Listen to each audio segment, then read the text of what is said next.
For 12 years, I maintained the core system running our entire platform. Now you're replacing me because your son took an AI course and thinks he can handle it? I asked the CEO. Yes, effective immediately, he replied. I shut down my terminal. You have exactly 30 minutes, then your servers go dark. Tell your son I said good luck. No shouting, no scene, just silence after that. The kind of silence that makes people realize, too late, that they've just made a very expensive mistake. My name is Lisa Carter. I'm 41 years old, and for the past 12 years, I've been the senior systems architect at Kentridge Solutions, a mid-sized SaaS company based in Chicago. Senior systems architect is what it says on paper. In reality, I was the one who built, maintained, and kept alive the infrastructure that processed over 2.3 million transactions a day for logistics, healthcare, and retail clients. Every order, every API call, every database write, it all went through systems I designed. And more importantly, systems I understood. Because here's the truth about complex platforms that CEOs love to ignore. They don't run on code alone. They run on decisions, on edge cases, on tiny adjustments made at 2:13 a.m. when something breaks in a way no documentation can predict. Our core platform wasn't some clean, modern microservices dream. It was a layered system built over a decade. A PostgreSQL cluster handling real-time transactions, a set of Python services orchestrating business logic, legacy Java modules still running critical billing pipelines, and a custom-built caching layer I wrote myself to prevent latency spikes during peak hours. On paper, it looked messy. In reality, it was stable. 99.98% uptime over the past 5 years. Not because it was perfect, but because I knew exactly where it wasn't. I knew that one client in Dallas sent malformed JSON every Tuesday at 9 a.m. I knew the payment processor in Germany had a 7-second timeout window that needed a retry buffer.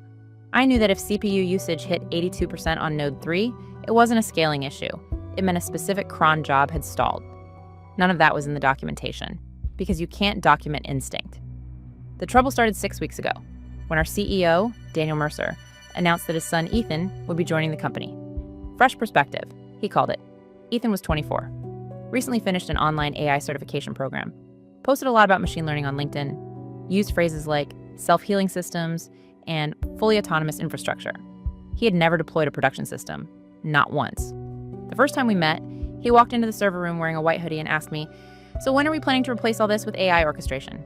All this. He was pointing at a system handling millions in daily revenue. "We're not," I said. He smiled like I just made a cute joke. "Legacy thinking," he replied. That was the moment I knew exactly how this would end. Over the next few weeks, Ethan started proposing changes, big ones. He wanted to replace our routing logic with an AI model trained on simulated workloads. He wanted to automate database scaling without understanding our replication constraints. He wanted to migrate everything to a cloud-native architecture. Fast. Too fast. I pushed back every time. Not emotionally, not aggressively, just facts. You can't deploy that without load testing under real traffic. You don't have failover strategies for those services. This will break compliance for 3 of our healthcare clients. Every time he nodded, took notes, then went back to Daniel.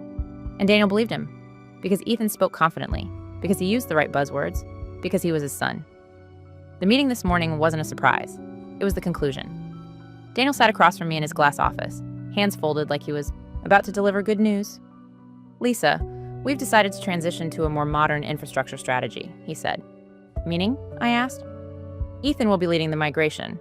We won't be needing your role moving forward." 12 years, reduced to one sentence. I looked at Ethan. He was standing by the window trying not to smile. "You understand?" I said.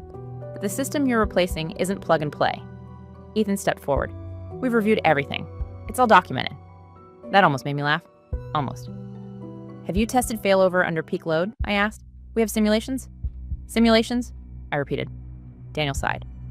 "Lisa, we appreciate everything you've done, but this is the direction we're going." That's when I said it. Calm, clear, final. "You have exactly 30 minutes. I stood up, walked back to my desk, and opened my terminal one last time. Here's the thing about systems like ours. They don't just run because they're turned on. They run because someone knows how to keep them alive. And in 30 minutes, they were about to find out what happens when that someone leaves. The first call came 22 minutes after I left the building. I was sitting in my car in the parking garage, engine off, just watching people come and go like nothing had changed. My phone lit up with a name I hadn't expected so quickly. Mark Rivera, head of operations. I let it ring twice before answering. "Lisa," he said, no greeting. "What did you do?" "Nothing," I replied. That's the problem. Silence on the other end. Then a muffled voice in the background, someone asking about error logs. Our API response times just spiked to 8 seconds, Mark said. We're getting timeout failures from 3 clients already. I leaned back in my seat. Node 3? Yeah. How did you... The cache refresh job stalled, I said. It happens when traffic crosses a certain threshold and the fallback queue fills up. Okay, so how do we fix it? You don't, I said calmly. Not without the patch I wrote last year. Another pause. Longer this time. Ethan says the new system will stabilize it once it's fully deployed, Mark added. Is it deployed? I asked. No, not yet. Then you've got a live system running without its primary support layer, I said. That's not a stability issue. That's a countdown. Mark exhaled sharply. Can you just tell me what to do? No, I said. I'm not on your payroll anymore. I hung up before he could respond. I drove home after that. No music, no podcasts, just silence and the occasional vibration of my phone lighting up with missed calls. I didn't answer any of them. By 6 p.m., I had 9 missed calls from Mark, 4 from numbers I didn't recognize, and 1 from Daniel. I ignored that one too. At 7:12 p.m., I got a text from Jenna, one of the senior engineers still on the team. We're seeing database replication lag. Primary is ahead by almost 40 seconds. Ethan says it's normal during transition. It's not, right? I stared at the message for a second before replying. Me. No, it's not normal. 3 dots appeared immediately. Jenna. Thought so. He's pushing a config change to fix it. I closed my eyes for a moment. What did he change? I typed. Jenna. He reduced the replication sync threshold to improve performance. I actually laughed at that. Not because it was funny, because it was predictable. Me. That's going to cause data inconsistency. Orders might get written to primary, but not replicated correctly. A few seconds passed. Then, Jenna. Yeah. We're already seeing mismatched records. Of course they were. Because the system wasn't designed for shortcuts. It was designed for balance. You push too hard on performance, you lose consistency. You push too hard on automation, you lose control. That's not theory. That's experience. By 9:30 p.m., the situation had escalated. Jenna called me directly this time. I hesitated before picking up, then answered. We've got duplicate transactions, she said immediately. Customers are being charged twice. Payment rollbacks aren't triggering correctly. Which service? I asked. Billing pipeline, the Java module. Did Ethan touch it? He said he refactored part of the retry logic. I leaned forward in my chair. Did he test it under load? Silence. That's a no, I said. He ran simulations, Jenna replied quietly. There it was again. Simulations. Listen to me carefully, I said. That module wasn't just retrying failed transactions. It had a safeguard to prevent duplicate charges if the acknowledgement response came in late. Another pause. I don't see that safeguard anymore, Jenna said. Because he removed it, I replied. He probably thought it was redundant. It's not redundant, she whispered. No, I said. It's the only thing standing between you and a billing disaster. She didn't say anything after that. In the background, I could hear voices. Urgent. Overlapping. Someone asking how many affected accounts there were. How bad is it? I asked. At least 1,200 transactions in the last hour, she said. And it's accelerating. I stood up and walked to my window. The city was quiet, calm, completely unaware of what was happening inside one company's servers. Jenna, I said, you need to stop the billing service. I can't, she replied. Ethan locked down deployment permissions. Only he can approve changes. Of course he did. Centralized control. Another optimization. Then you're going to keep charging people incorrectly, I said. I know, she said. Her voice cracked slightly. I know. I looked at my phone, then back out at the city. This wasn't theoretical anymore. This was real money, real customers, real consequences. When does your shift end? I asked. It doesn't, she said. Not tonight. I nodded, even though she couldn't see me. Then brace yourself, I said quietly, because this is just the beginning. And for the first time since I left that office, I felt it. Not anger, not satisfaction. Just the certainty that the system I'd spent 12 years holding together was coming apart exactly the way I knew it would. I woke up at 5:40 a.m. to my phone vibrating across the nightstand, not ringing. Vibrating. That low, constant buzz that means someone has tried to reach you too many times to count. I didn't check it right away. I already knew what I'd see. Missed calls, messages, escalation. I made coffee first, took my time, sat down at the kitchen table, and finally picked up the phone. 17 missed calls. 9 from Mark, 5 from Jenna, 3 from Daniel. There was also a voicemail. I played that one. Lisa, it's Daniel. We need to talk. Call me as soon as you get this. His voice was different. Not confident, not polished, tight. I set the phone down, took a sip of coffee, and let the silence sit for a moment. Then it buzzed again. Daniel. This time, I answered. Good morning, I said. Lisa? He exhaled, like he'd been holding his breath for hours. We have a serious situation. I figured. We need your help. Straight to the point. No corporate phrasing, no transition strategy, just help. What happened? I asked, even though I already had a good idea. Billing is unstable. We've got duplicate charges across multiple clients. Customer support is overwhelmed. And he paused. We had to temporarily suspend transactions for 2 healthcare accounts overnight. That last part mattered. Which accounts? I asked. Midwest Care Network and Horizon Clinics. I closed my eyes briefly. Those weren't small clients. They processed thousands of patient-related transactions daily. Scheduling, billing, insurance verification. You suspended them? I asked. We didn't have a choice. The system was generating inconsistent records, meaning they had no idea what was accurate anymore. How long were they down? I asked. About 3 hours. 3 hours in healthcare systems might not sound like much to someone outside the industry. Inside it, it's chaos. Missed appointments, delayed prescriptions, billing errors that take weeks to untangle. Okay, I said. What else? Daniel hesitated. Our database cluster is showing inconsistencies between primary and replica nodes. And we've got API failures from several enterprise clients. Timeout rates are increasing. Of course they were. You pushed changes to replication thresholds, I said. Yes, he replied. Ethan recommended it. And now your data isn't consistent? I said. Silence. That's correct. I stood up and walked to the window. Where's Ethan? I asked. He's here, working on it. Working on it, I repeated. Yes. I let that sit for a second. Daniel, I said, you don't have a system problem. You have a control problem. What do you mean? You've got multiple critical components being modified without understanding how they interact. Billing, replication, API routing, they're not isolated. They're dependent. I understand that now, he said quickly. No, you don't, I thought. Not really. Lisa, he continued, we need you to come in. Just take a look. Help us stabilize things. There it was, the ask. I didn't respond immediately. Instead, I asked, how many transactions were affected by the billing issue? Another pause. Roughly 3,800, he said. And growing? Yes. Have you notified the clients? We're preparing statements. Meaning they hadn't. Meaning those clients were going to find out from their own customers first. That never goes well. I walked back to the table and sat down. Daniel, listen. Carefully, I said. You're dealing with 3 separate failures right now. Billing integrity, data consistency, and API reliability. Each one on its own is manageable. Together, they compound. I know, he said. That's why we need you. I took a sip of coffee. You had me, I said calmly. Yesterday. Silence again. I made a mistake, he said. It was the first honest thing he'd said since this started. I believed we could accelerate the transition. I trusted... He stopped himself. I made the wrong call. I didn't respond to that, because this wasn't about apologies. It was about leverage. If I come in, I said, nothing changes unless I say it does. I understand. No system updates, no deployments, no optimizations, everything freezes. Okay? And I want full access. Production, staging, logs, everything. No restrictions. You'll have it. I leaned back in my chair. And Ethan? I asked. Another pause. He'll step back, Daniel said carefully. That's not what I asked.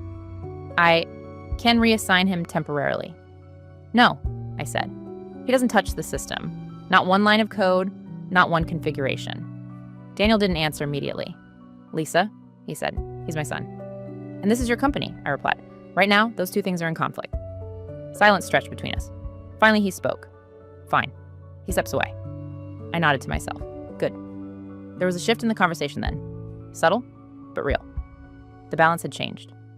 Can you come in this morning? He asked. I looked at the clock.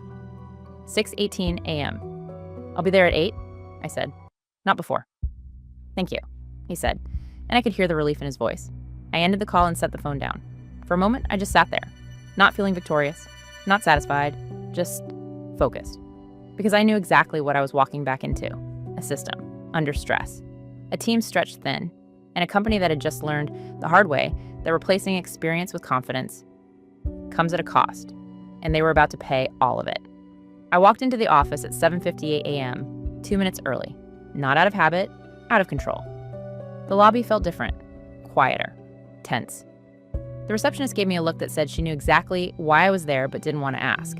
When the elevator doors opened on the engineering floor, I didn't hear the usual background noise.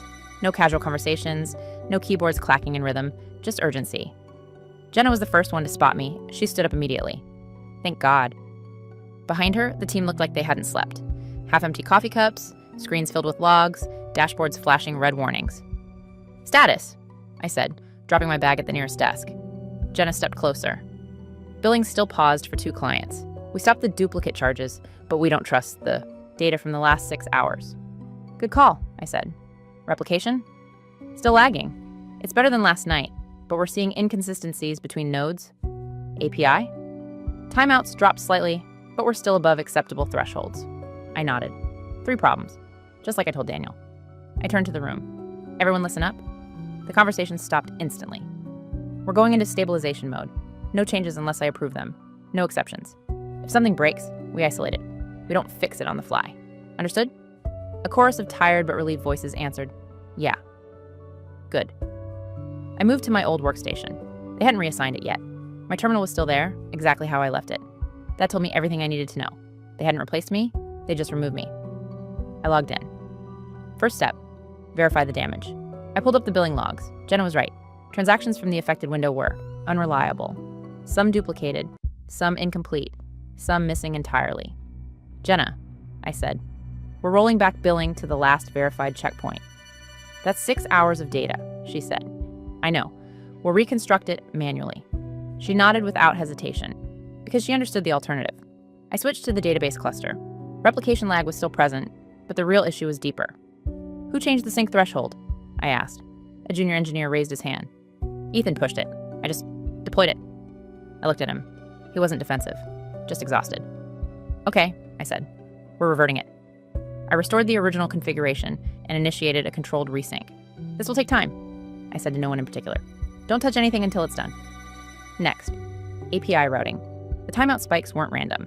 They were cascading from overloaded nodes, specifically node 3, exactly where I expected.